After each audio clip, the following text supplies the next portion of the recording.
이제 이번 시간에 인적 공제 중에 추가 공제를 정리하고 우리 세무사랑 프로에서 부양가족 명세를 등록하는 과정들을 살펴보도록 하겠습니다.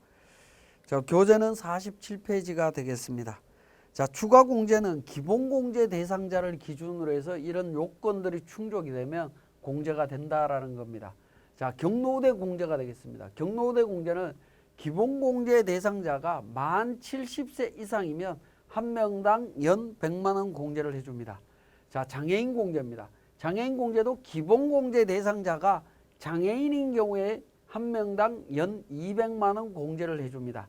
자, 여기서 보시면 계속 기본 공제 대상자라고 이야기를 하고 있습니다. 그죠? 기본 공제 대상자여야만이 추가 공제가 적용이 될 수 있다라는 겁니다. 교재 48페이지에 장애인에 대한 범위가 있습니다. 잠깐 살펴보면 장애인 복지법에 의한 장애인, 그 다음에 국가유공자 등 예우 및 지원에 관한 법률에 의한 상이자, 그 다음에 상이자와 유사한 자로서 근로능력이 없는 자, 뭐 이런 부분들이 장애인에 해당이 됩니다. 자, 이런 사람들은 장애인 복지 카드나 장애인 수첩이나 뭐 이런 것들이 있습니다. 이런 걸로 입증을 하시면 되고요.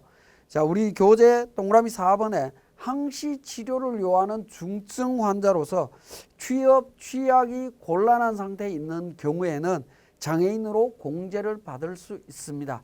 자, 이런 경우에는 의사가 발행한 장애인 증명서를 발급받아 와야 된다라는 점 기억하셔야 되겠습니다. 언론이나 이런 쪽에서 이야기할 때는 병명으로 장애인 공제 여부를 이야기하는 경우들이 있습니다.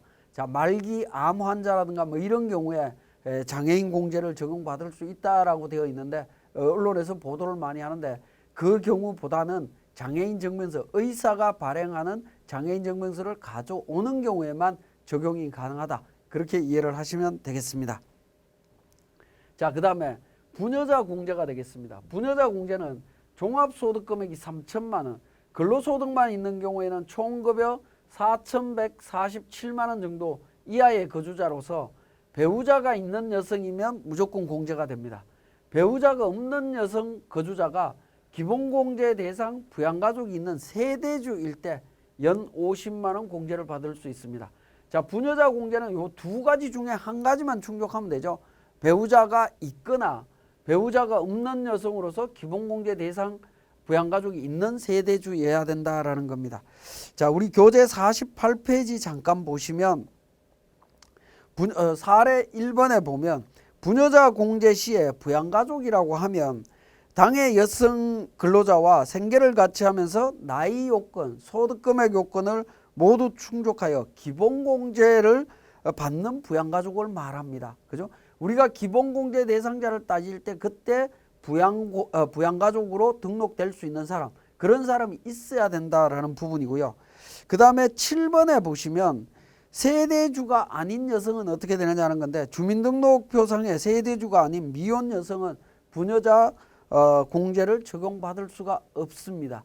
자, 이 케이스에 배우자가 없는 여성, 미혼 여성이 연로하신 부모님을 모시고 홀로 모시고 사는 경우들이 있습니다. 그런 경우에 부녀자 공제를 적용 못 받는 경우가 많다라는 거죠. 왜? 세대주가 부모님으로 되어 있고 본인은 세대원으로 되어 있기 때문에 그렇습니다. 자, 그런 경우에는 본인을 세대주로 빨리 변경을 하셔야 될 겁니다. 자, 그 다음에 세대주 중에 미혼 여성, 세대주인 미혼 여성이 별도 세대를 구성하고 있는 부모를 실질적으로 부양하고 있을 때 이때는 가능하다라는 겁니다. 그죠? 이런 부분들을 잘 챙겨 보셔야 되겠습니다. 자, 그 다음에 한부모 소득공제입니다. 해당 거주자가 배우자가 없는 사람으로서 기본공제 대상자인 직계 비속 또는 입양자가 있을 때 연 100만 원을 공제받을 수가 있습니다. 그런데 부녀자 공제하고 한부모 공제는 두 가지가 동시에 적용이 될 수가 있습니다. 동시에 적용이 될 때는 4번 한부모 소득 공제만 적용을 한다라는 점, 이 부분도 기억을 해 주시고요. 자, 우리 추가 공제는 기본 공제 대상자를 기준으로 해서 경로우대 장애인 부녀자 한부모 공제를 적용하는데 이때 중요한 것은 요건 충족이 되면 중복 적용이 가능하다라는 겁니다. 자, 예를 들어서 본인이 70 넘은 여성 근로자고 배우자가 있다. 그리고 장애가 있다면 경로우대 공제, 장애인 공제, 부녀자 공제도 가능하겠죠. 그죠?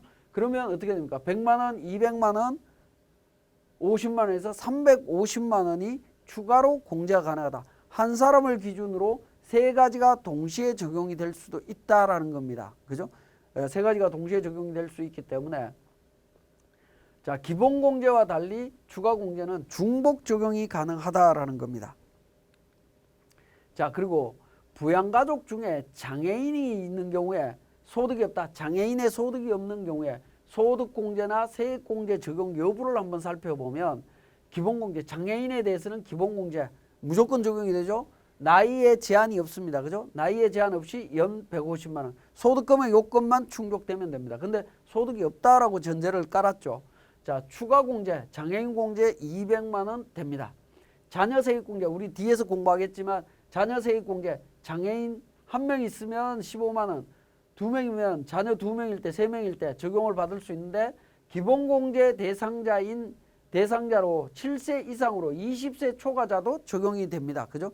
20세 넘어가도 장애인은 나이에 상관없기 때문에 기본공제 대상 자녀로 들어오기 때문에 공제가 가능하다. 자, 보험료도 장애인 전용보장성 보험을 가입했다라고 하면 100만 원 납입액을 기준으로 해서 15% 세액공제가 가능합니다. 의료비 지출액에 대해서 전액 세액공제가 가능하다.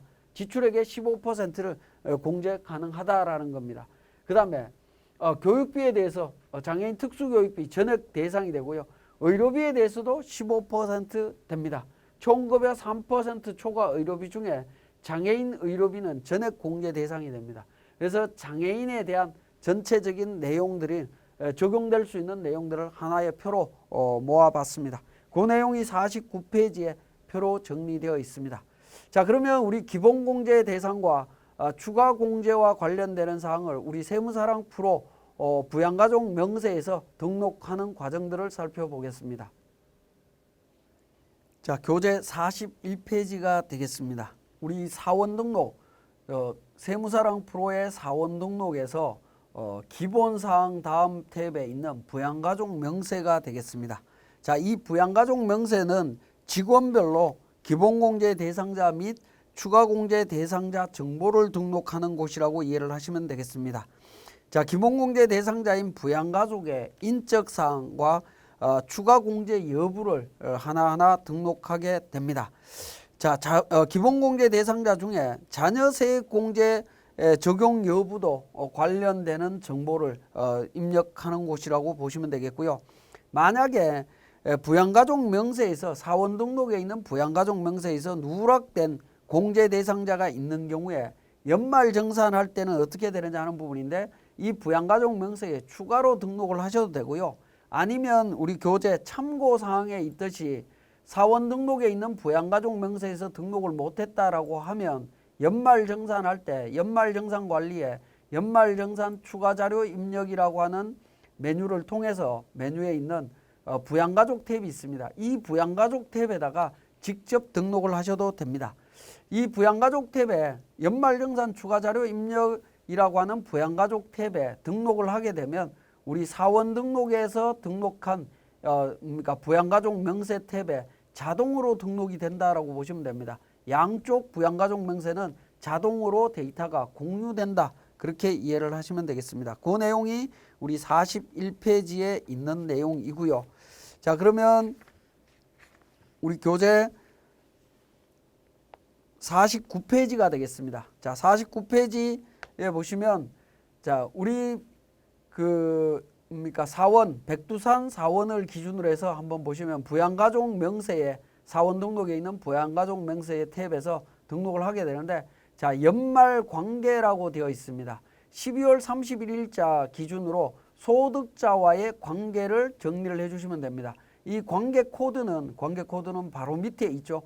연말 관계라고 해서 0번은 소득자 본인, 그 다음에 1번 소득자의 직계존속, 2번 배우자의 직계존속, 3번 배우자, 4번 직계비속, 자녀나 입양자를 말하는 거고요. 5번 직계비속인데 자녀나 입양자 이외의 직계비속, 즉 위탁아동이다, 위탁아동에 해당이 되거나 위탁아동은 8번으로 나와 있죠. 8번으로 나와 있고 자녀나 입양자 이외의 직계비속, 즉 손자, 손녀 관련되는 부분이죠.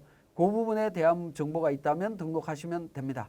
자, 그 다음에 6번에 형제 자매, 그 다음에 7번 수급자, 그 다음 8번 위탁 아동 해서 이렇게 등록하도록 되어 있습니다. 등록하도록 되어 있고요.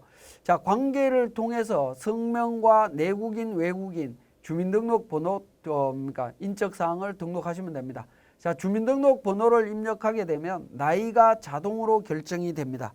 자동으로 우리 세무사랑 프로에서는 계산을 해주고요. 그 다음에 기본공제라고 하는 부분이 있습니다. 기본공제에 대한 정보를 등록하시면 됩니다. 본인, 배우자, 부양가족인데, 자, 본인, 배우자 관련되는 부분, 본인은 이제 자동으로 선택이 되는 부분이고요. 1번이고요.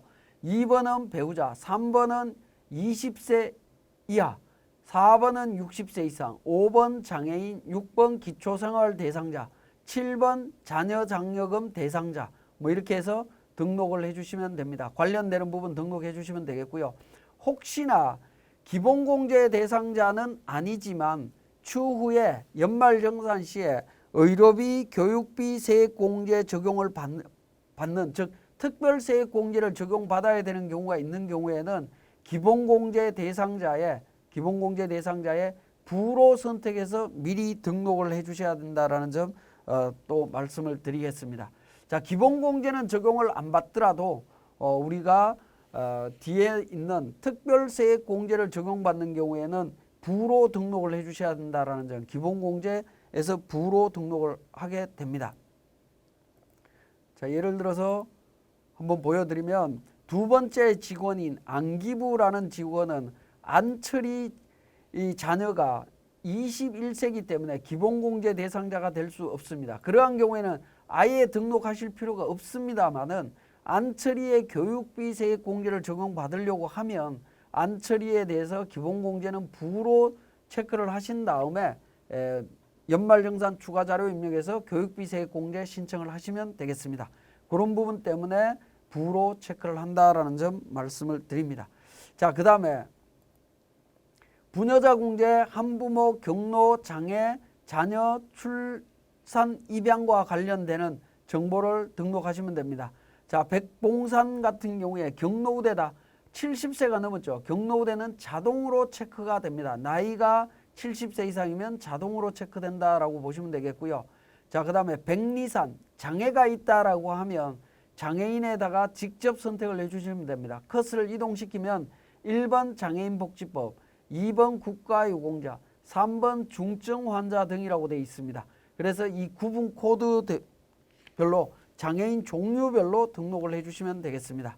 자, 그 다음에 자녀와 관련되는 부분입니다. 자녀는 7세 이상인 자녀인 경우에는 자동으로 표시가 됩니다. 자동으로 표시가 되면서 자녀세액 공제를 적용받으시면 되겠습니다. 자, 이 부분 자녀인지 여부는 연말 관계에서 직계 비속 4번이라고 체크를 한 경우에 자동으로 반영이 된다라고 보시면 되겠습니다. 근데 4번이 아닌 경우에는 4번이 아닌 경우, 즉 5번으로 체크되어 있는 경우에는 자녀 쪽으로 해서 자녀세액 공제 쪽에서 적용을 받을 수 없다라고 보시면 되겠고요. 그 다음에 출산 입양한 경우가 있다면 출산 입양 쪽에 체크를 하시면 됩니다. 자, 예를 들어서 안기부 같은 경우에 안영이 그러니까 출산이죠. 출산 입양 쪽인데 입양한 자녀라고 하면 첫째, 둘째, 셋째 관련되는 부분입니다. 첫째는 안철이가 있고 둘째가 있죠. 둘째를 입양했다라고 보면 둘째라고 체크를 하게 되면 첫째, 둘째 세액공제 여부에 따라서 금액 결정해 줄 겁니다. 우리 프로그램에서 자동으로 결정이 된다라고 보시면 되겠습니다. 자, 이렇게 이제 기본공제 사항과 추가공제 또는 특별세액공제 적용 여부에 대한 부분들을 등록을 하게 되면 등록하면 하단 부분에 보시면 부양가족 공제 현황이라고 있습니다. 기본공제 인원 세대주냐 백두산이 세대주냐 세대주 여부 체크해 주시면 됩니다. 만약에 백두산이 여성이다라고 하면 특히 속리산 같은 경우에 여성인 경우에 본인이 세대주여야 되고 기본공제 대상자여야 되고 뭐 이런 부분들이 있겠죠. 그런 경우에 부녀자 공제 적용 여부를 결정짓는 정보라고 보시면 됩니다. 세대원이냐 세대주냐 또 주택자금공제를 적용할 때 세대주냐 세대원이냐에 따라서 적용 여부가 달라질 수 있기 때문에 정리를 할 필요가 있습니다. 자, 그 다음에 본인을 기준으로 배우자 20세 해서 전체 요약 정리가 되어 있고요. 자녀 세액 공제 인원 요약 정리되어 있습니다. 자녀 세액 공제는 7세 이상 20세 이하 자녀 적용받을 수 있다. 7세 미만의 취하 가동은 직접 체크를 하셔야 된다라고 우리 그러니까 세무사랑에서는 설명을 하고 있습니다. 자, 이렇게 기본공제와 추가공제 또 일부 특별세액공제나 자녀세액공제 관련되는 정보를 우리 부양가족 명세에서 등록하는 과정을 살펴봤습니다.